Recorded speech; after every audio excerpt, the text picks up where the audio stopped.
안녕하세요. 리뷰냥이입니다. 어제 방송한 신들린 연애 재밌게 보셨나요? 이번 주는 여자들의 선택으로 데이트가 이루어졌어요. 저는 개인적으로 수연과 홍조, 작은 한나와 이율의 데이트가 인상 깊었는데요. 그런데 예고편에 보면 이렇게 꽁냥꽁냥했던 모습은 어디로 가고 엄청난 폭풍이 몰아칩니다. 다음 주 드디어 각자가 뽑았던 운명패의 상대가 밝혀집니다. 그러면서 운명과 현재의 감정 사이에서 혼돈을 겪는 것 같아요. 최종 커플로 연결될 것 같았던 작은 한나와 이율, 시연과 홍조 모두 서로를 운명의 상대로 찍지 않았잖아요. 이게 일반 연애 프로와 신들린 연애와의 차이점인 것 같아요. 평범한 일반인이라면 마음 가는 대로 선택하면 되는 거지만 이들은 운명을 믿는 사람들이니까 고민이 깊을 텐데요. 제작진이 참 잔인해요. 좋은 감정 그대로 가게 두지 뭐하러 운명패는 만들어서. 하지만 앞날이 이렇게 될 줄 예측한 초연자도 있는 것 같아요. 바로 이율이요.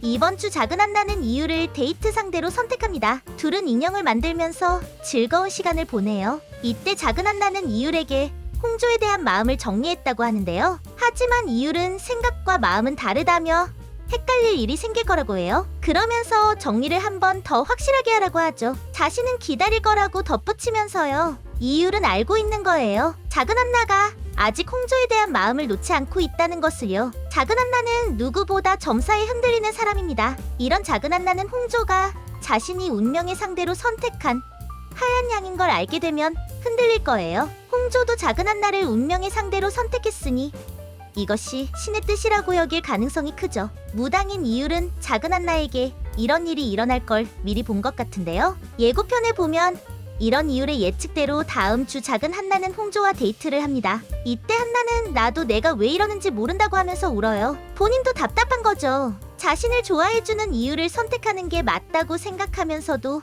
운명에 끌리는 게. 작은 한나는 이율과 차를 타고 가면서 내가 어떤 선택을 할 것 같냐고 물어요. 이때 이율은 홍조님이라고 답하는데요. 저는 이율이 자신이 원하는 작은 한나와 꼭 최종 커플이 되었으면 좋겠습니다. 하지만 작은 한나는 이율을 선택할 것 같지 않아요. 작은 한나는 여린 사람입니다. 그래서 그런지 본인의 감정에 확신을 가지기보다 점사에 휘둘리는 모습을 많이 보여요. 그녀는 무속인 홍조가 자신이 이해하지 못하는 영역에 있는 사람이라고 하면서도 운명이라는 것에 꽂힐 것 같은데요. 하지만 이율은 이런 작은 한나의 마음을 알면서도 작은 한나를 선택할 거예요. 이번 주 이율은 유나에게서 이런 말을 듣습니다. 최종 커플이 되지 않는 게 안 좋은 결과가 아니라 내가 선택할 사람이 없다는 게 안 좋은 거라고요. 이 말에 이율은 감동받아요. 이율과 유나의 대화는 속이 단단한 사람끼리의 대화 같았는데요. 이런 이율이기에 작은 한나의 마음과 상관없이 자신의 마음을 표현할 것 같아요.